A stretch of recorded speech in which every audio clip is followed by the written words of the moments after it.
Dari penelitian yang saya lakukan itu, pertama mulai jumlah ya. Itu saat ini ada sekitar 1.200 model pengadilan lingkungan dan tribunal di seluruh dunia.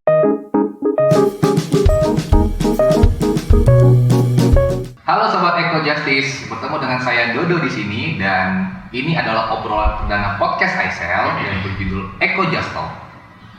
Saat ini ASA sudah memasuki usia yang ke-27 dan selama 27 tahun ini ASA sudah menjalankan banyak sekali kerja-kerja advokasi dalam konteks pembaruan hukum dan kebijakan lingkungan hidup. Saat dalam memperingati usia kita yang sudah lama ini, ASL berencana menyelenggarakan seri diskusi yang ingin memberikan informasi sebanyak-banyaknya, seluas-luasnya tentang apa itu hukum lingkungan dan serba-serbi tentangnya. Nah, untuk kali ini kita akan mulai dengan satu topik yang memang agak sedikit berat, tapi bisa jadi kalau kita bahas mungkin akan lebih ringan dan kita bisa sama-sama paham, yaitu tentang pengadilan lingkungan dan serba-serbi tentangnya. Kita sama-sama tahu bahwa banyak sekali kasus-kasus lingkungan, mulai dari pencemaran air misalnya, kebakaran hutan, ada asap, terus kita juga tahu misalnya banyak petisi-petisi yang menuntut penanganan atas kejahatan-kejahatan satwa liar. Intinya banyak sekali dan banyak kasus-kasus itu dibawa ke pengadilan. Kalau di beberapa negara katanya nih ada pengadilan lingkungan. Di Indonesia juga katanya ada yang seperti itu. Mau tahu lebih lanjut? Kita akan berdiskusi dengan salah satu orang yang udah sejak lama sebenarnya mendalami isu ini. Dia adalah Mas Windu Kisworo. Selamat sore Mas. Sore, Mas sehat? Mas Windu sehat? Sehat, alhamdulillah. Mas Windu ini adalah peneliti senior ICEL yang sekarang sedang sibuk apa Mas nih? Ya, sejak COVID ini ya jadi banyak kerja dari rumah ya. Kerja dari rumah. Masih meneliti atau apa? Ya. Masih begitu ya, juga. Ya. Nah, Mas Windu ini sejak lama dan baru saja sebenarnya menyelesaikan disertasinya tentang pengadilan lingkungan. Dan disertasinya ini sebenarnya menarik karena mungkin tidak banyak referensi-referensi tentang pengadilan lingkungan yang ada di Indonesia khususnya. Nah, saya akan mulai untuk ngobrol-ngobrol dengan Mas Windu dan nantinya mungkin di akhir-akhir saya akan membacakan beberapa pertanyaan yang sudah masuk ke Instagram ICEL dan kita nanti akan coba diskusikan lebih lanjut. Jadi sebenarnya nih Mas, katanya Mas Windu sudah menyelesaikan disertasi. Selamat ya Mas. Nah, kemudian topiknya menarik nih karena mengangkat mengenai pengadilan lingkungan. Jadi sebenarnya kalau secara umum itu Mas Windu sedang membahas apa sih tentang pengadilan lingkungan itu dalam disertasi Mas Windu? Baik, terima kasih Dodo. Sebagai latar belakang yang mendasari tadi Mas Dodo sudah sampaikan bahwa banyaknya kasus-kasus lingkungan yang terjadi, kemudian itu menghendaki adanya penyelesaian yang adil di pengadilan. Jadi usulan-usulan dari berbagai pihak, baik dari masyarakat sipil, pemerintah, anggota DPR tentang perlunya pengadilan lingkungan itu disampaikan di banyak kesempatan. Nah, pertanyaannya kan apakah memang perlu?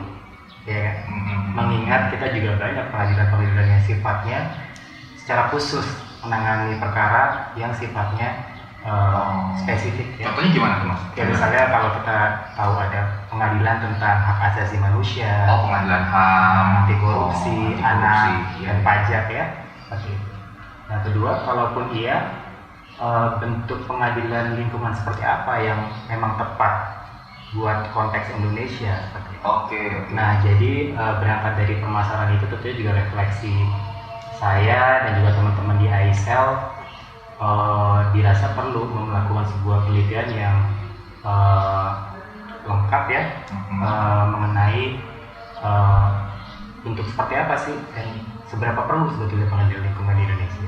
Oke, seberapa perlu. Betul, dan akhirnya dalam penelitian saya itu saya juga menghasilkan rekomendasi semacam kerangka atau roadmap ya, pengadilan lingkungan yang ideal itu seperti apa dan bagaimana capaian-capaian yang perlu dicapai supaya itu bisa tercapai.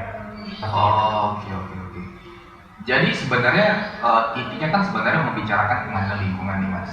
Nah, pengadilan lingkungan itu ini buat kita ya, yang misalnya awam gitu ya.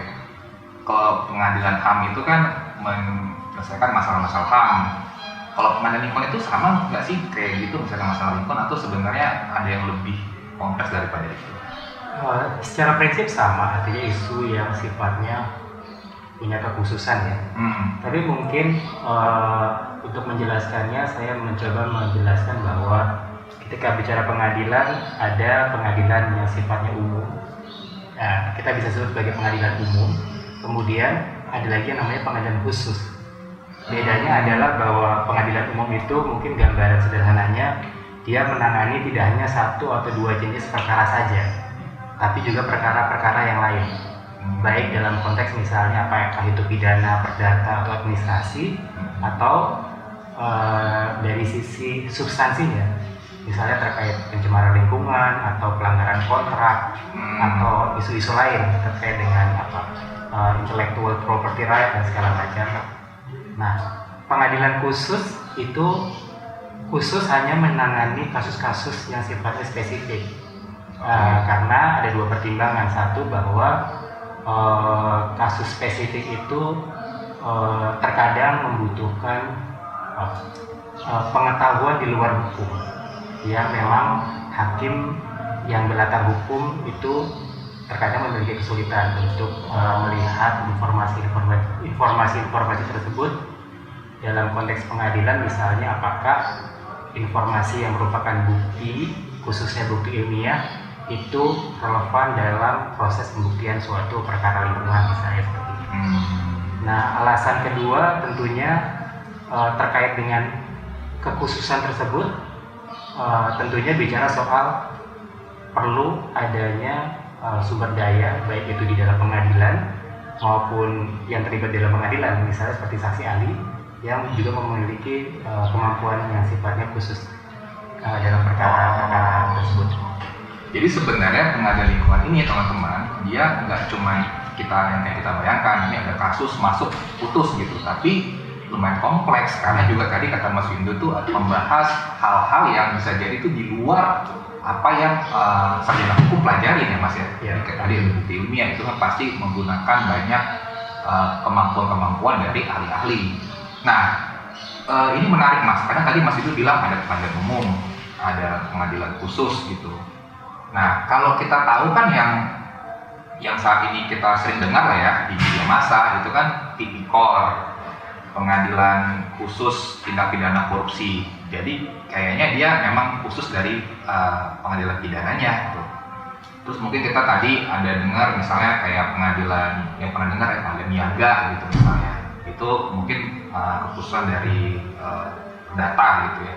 Nah, kalau pengadilan lingkungan ini sebenarnya dia masuk ke mana aja sih Mas? Apakah pidana aja atau perdata atau gimana? Menjawab pertanyaan itu mungkin saya perlu memberikan bagaimana sih pengadilan lingkungan di berbagai negara yang sudah ada.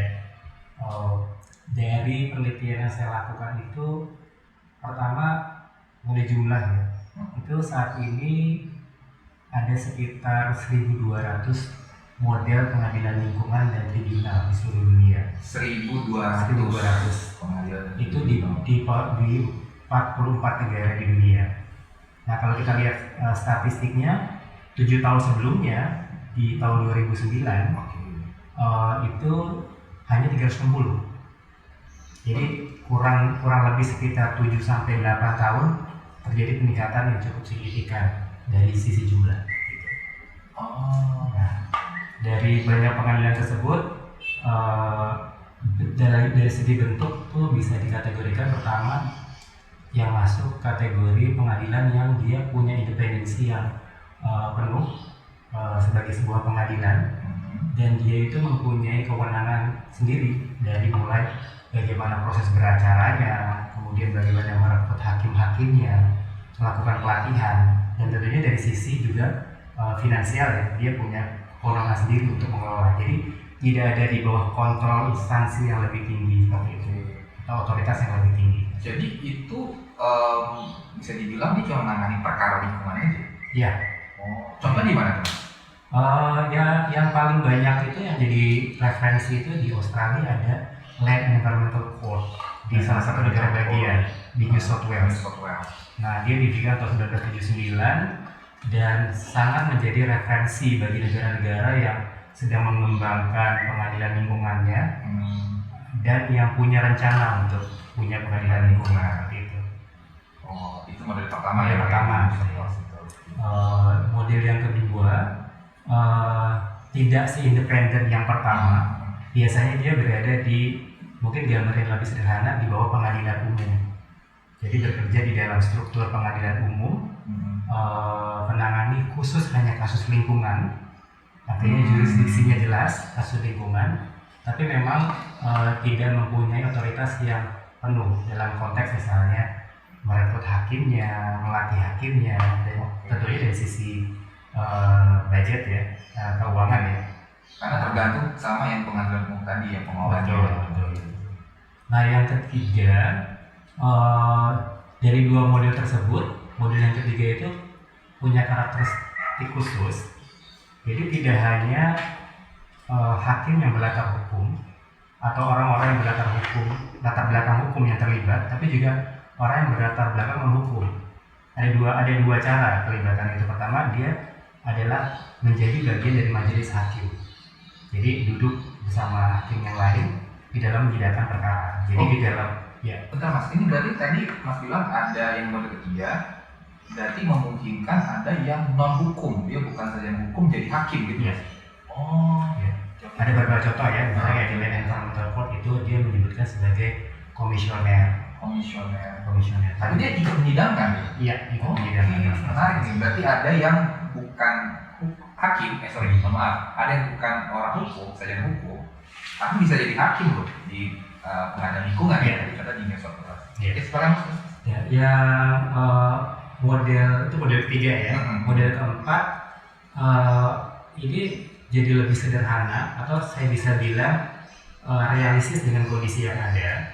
Jadi tidak membentuk unit khusus untuk menangani kasus lingkungan, tapi dengan menunjuk hakim-hakim tertentu yang ditugaskan secara khusus untuk menangani kasus lingkungan. Dan dia masih di bawah pengadilan umum ya. Jadi tidak membentuk unit khusus, tapi bahasanya adalah mendelegasikan, memberi mandat kepada hakim tertentu untuk dia menangani kasus lingkungan. Itu jadi kayak kerjaan tambahan dari hakim. Betul. Tapi tetap menangani perkara yang lain juga. Betul. Oh. Nah, yang model ini juga bisa jadi di Indonesia kan kita ada namanya sistem sertifikasi hakim lingkungan ya, bersama dengan Mahkamah Agung dan juga PLHK membangun sistemnya ya. Itu adalah masuk kategori yang keempat ini. Jadi hakim yang punya keahlian khusus di training, kemudian dia mendapatkan surat keputusan sebagai hakim bersertifikat dan menangani kasus lingkungan. Jadi kalau dalam konteks empat kategori tadi, kita bisa melihat sistem sertifikasi hakim lingkungan ada di mana. Ada 4 model yang tadi kalau saya nggak salah, yang pertama dia benar-benar independen banget, kayak yang di New South Wales ya, dan Environmental Court. Terus yang kedua, kalau nggak salah tadi dia masih di bawah pengadilan umum ya Mas ya? Masih di bawah pengadilan umum. Yang ketiga dia yang memungkinkan untuk melibatkan yang bukan hukum. Ini biasanya cara menentukannya gimana sih Mas? Yang ini ya, saya juga agak bingung nih Mas. Ini kan oke nih, orang yang nggak belajar hukum gitu kan, teknis hukum itu kadang-kadang rumit ya, membuktikan unsur-unsur gitu, tapi dia nggak belajar hukum misalnya ya, dia misalnya belajar apa nih, kimia atau apa, dia misalnya jadi hakim. Nah itu sebenarnya tuh sederhananya sih kenapa bisa gitu, dan ini nanti mereka tuh gimana sih cara mereka menentukan gue butuh ini dong orang yang ini, atau dia ada oprek atau gimana? Ya sebenarnya sih Mas Dodo, ini bukan sesuatu yang baru juga. Artinya kita kan mengenal ada yang namanya hakim ad hoc ya. Iya, saya mau ingat ad hoc. Kemudian ada di TUN sebetulnya awalnya. Iya. Dari sisi bagaimana itu dituangkan dalam peraturan undang-undang itu pengadilan itu. Sejarahnya juga panjang sih. Iya, udah ingat. Nah, tapi memang permasalahannya adalah ketika ada hakim ad hoc itu tujuan awalnya untuk apa ada di dalam majelis. Misalnya kritikan terbesar itu terhadap pengadilan anti korupsi, ketika hakim ad hoc itu juga diisi oleh hakim. Ya kan? Kemudian orang yang berlatar belakang hukum itu diberikan tanggung jawab juga bagaimana membuat putusan legal argumentation yang selayaknya hakim yang berlatar belakang hukum. Sejatinya di berbagai negara konsep ad hoc itu seseorang karena keahliannya itu bisa berkontribusi terhadap bagaimana putusan itu dibuat untuk membuat terang ya. Jadi misalnya ketika ahlinya adalah ahli kehutanan atau ahli yang terkait dengan apa di kasus korupsi misalnya orang dari BPK gitu ya. Ya keahlian mereka terkait dengan bidangnya itu lah yang sebetulnya harus dioptimalkan gitu. Ya, kalau saya nggak salah ingat tuh di dulu ya, atau mungkin sekarang masih ada ya di Undang-Undang 18/2013 itu sempat ada juga tuh yang kayak begitu di normanya mengatur hakim yang bisa saja ad hoc yang bukan dari latar belakang misalnya hukum. Jadi memang ini bukan yang benar dari kata Mas Bim, ini bukan hal yang baru. Cuman tadi kita memang harus benar-benar melihat apa sih tujuan kalau memang misalnya kita butuh hakim ad hoc ini gitu. Jadi sampai mana ya? Tadi sampai yang mode ketiga. Mode ketiga ya? Oh ya, pertanyaan terhadap mode ketiga ya, ekspor lagi. Kayaknya udah cukup menjelaskan yang tadi. Udah tiga udah. Terus yang keempat tadi kan Mas Gintu bilang itu kayak di Indonesia tadi sempat disebutkan sertifikasi ya. Karena ini juga sebenarnya ada ini sih Mas, sering banget kita bingung sebenarnya karena kan ada yang bilang oke, Indonesia tuh ada sertifikasi hakim sertifikasi lingkungan, tapi ada juga misalnya yang sering ngomong oke, kita butuh pengadilan lingkungan, ada juga ngomong misalnya kita butuh peradilan lingkungan. Ini bedanya kok tadi saya sih yang saya tangkap yang dua pertama tadi ya, pengadilan sama sertifikasi tadi Mas itu sudah jelasin. Contohnya dari empat modalitas sertifikasi yang menjadi tempat. Kemudian kalau pengadilan itu tadi agak beragam ya, ada pertama, kedua, kalau peradilan itu ya, saya sih lebih memilih menjawab itu supaya tidak terjebak di dalam term ya. Untuk menentukan pembentukan peradilan lingkungan seperti apa atau pengadilan lingkungan seperti apa, penting untuk melihat memahami pengadilan lingkungan itu sebagai sebuah konsep. Artinya kita tidak terpaku di hanya bentuknya saja, artinya atau ruang lingkup tertentu saja. Pengadilan lingkungan sebagai sebuah konsep itu artinya bahwa pengadilan tersebut memiliki karakteristik khusus yang itu akan menjadi patokan bagaimana sebuah pengadilan lingkungan itu berjalan di suatu negara. Ya, itu yang paling penting. Nah, ketika bicara soal karakteristik dari pengadilan lingkungan yang dianggap sukses, itu penting buat kita gunakan sebagai referensi, Mas Dodo. Ya, ada beberapa karakteristik ya. Tapi memang yang paling penting ya tentunya kita dalam konteks perbandingan hukum kan tidak sesederhana bagaimana sistem tersebut bisa kita pakai sebagai referensi. Jadi memang perlu pertama melihat apakah karakteristik tersebut relevan.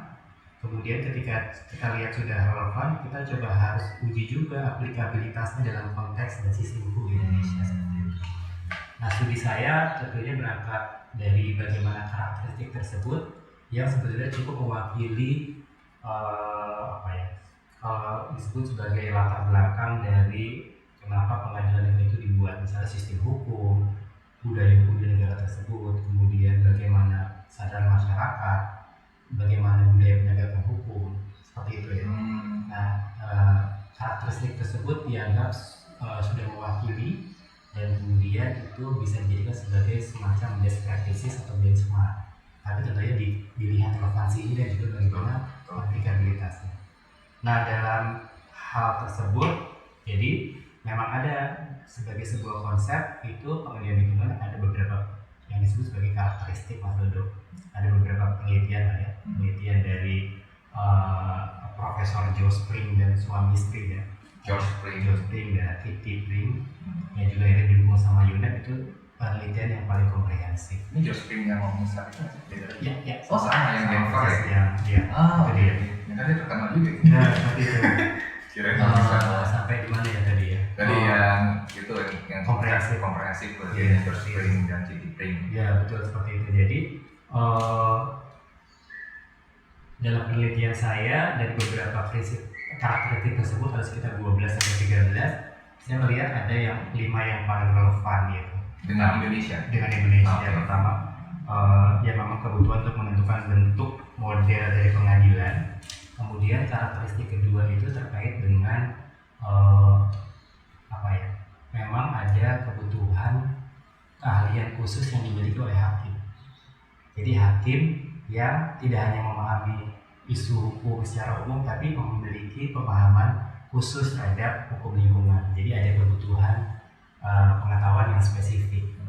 Nah tadi Mas Dodo bilang bahwa banyak kasus lingkungan yang ternyata aspek non-hukum, terutama aspek yang sifatnya saintifik itu jadi dominan. Betul sekali Mas Dodo. Jadi beberapa literatur itu bilang bahwa suksesnya penanganan kasus lingkungan, ya khususnya di dalam penelitian tersebut disebutkan kasus sipil ya, kasus perdata ya, itu mostly sebagian besar ditentukan oleh keberadaan bukti ilmiah.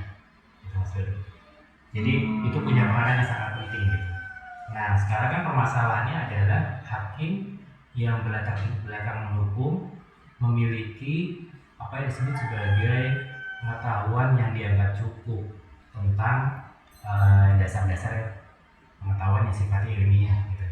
Sehingga di dalam keputusannya itu dengan tepat ya memilih misalnya bukti ilmiah yang valid, kemudian apakah suatu bukti ilmiah itu diperoleh dengan metode yang terkini, kemudian buktinya juga bukti yang the most relevant evidence gitu ya. Hal seperti itu Mas Dodo. Jadi itu juga jadi karakteristik. Yang itu tadi saya tertarik karena Mas Dodo bilang hakim dituntut memiliki pengetahuan yang dianggap cukup.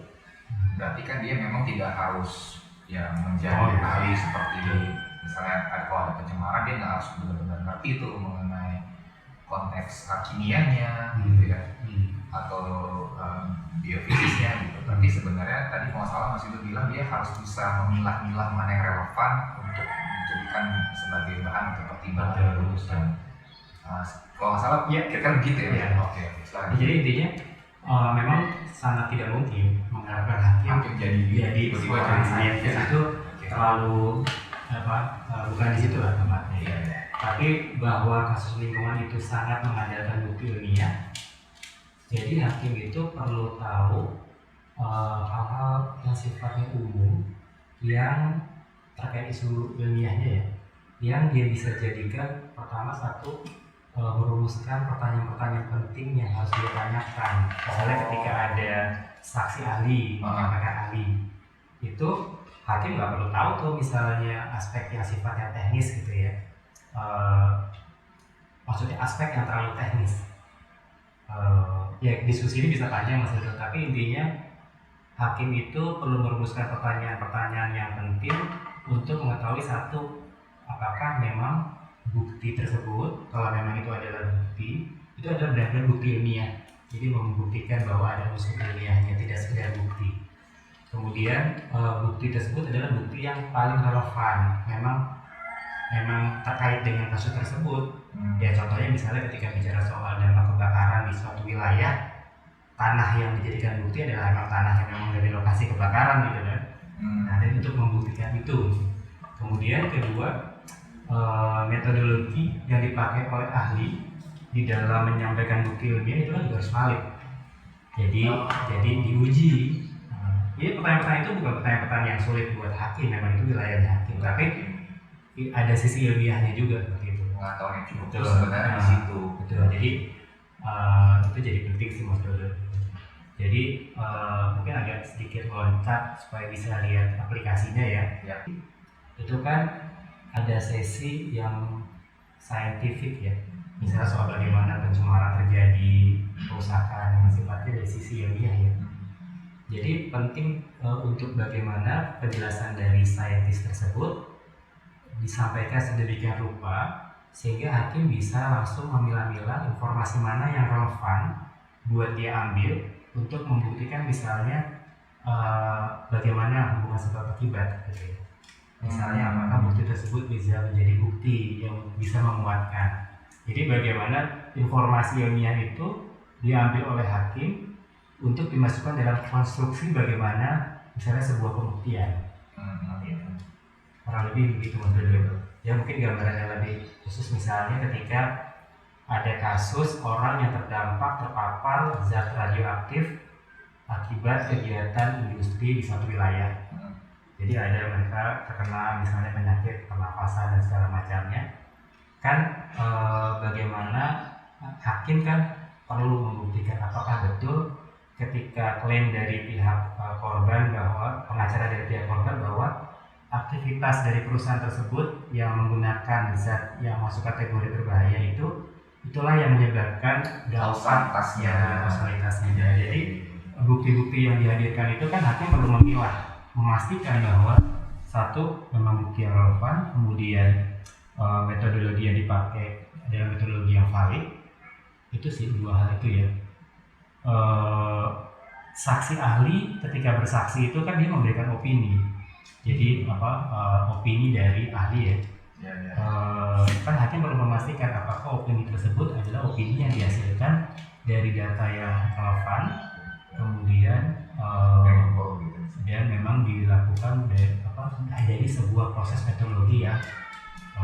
Banyak sih turunan-turunannya lagi ya dari bagaimana metodologi itu ya. Jadi tadi itu yang saya tangkap dari Mas itu bilang bahwa hakim itu nanti dia akan kira-kira ya mencoba menarik kausalitas dari bukti-bukti yang misalnya bukti-bukti ilmiah sehingga nanti itu bisa menjadi satu dalam konstruksi pertimbangan yang bisa menjelaskan relevansinya dengan bukti-bukti hukum gitu ya. Jadi nanti ujung-ujungnya ini tetap perkara hukum. Jadi ini bukan sebuah studi penelitian atau sidang tesis gitu, tapi dia sudah jadi sidang hukum sehingga nanti dia membridging gitu ya, menjembatani kepada bukti hukum. Tapi berat ya tugas hakim di kasus karena kan itu kan sesuatu yang kalau saya bayangin aja ya kita ya orang-orang sosial belajar memahami hal-hal yang kayak begitu yang di konteks pengetahuan alam kadang-kadang juga cukup sulit. Tapi gini Mas, tadi kan sebenarnya Mas Yudo sudah bilang ini ada 2 karakteristik tuh, ada 5. Tadi Mas Yudo sudah jelasin 2 tuh, yang ketiga, keempat, kelima tuh apa Mas?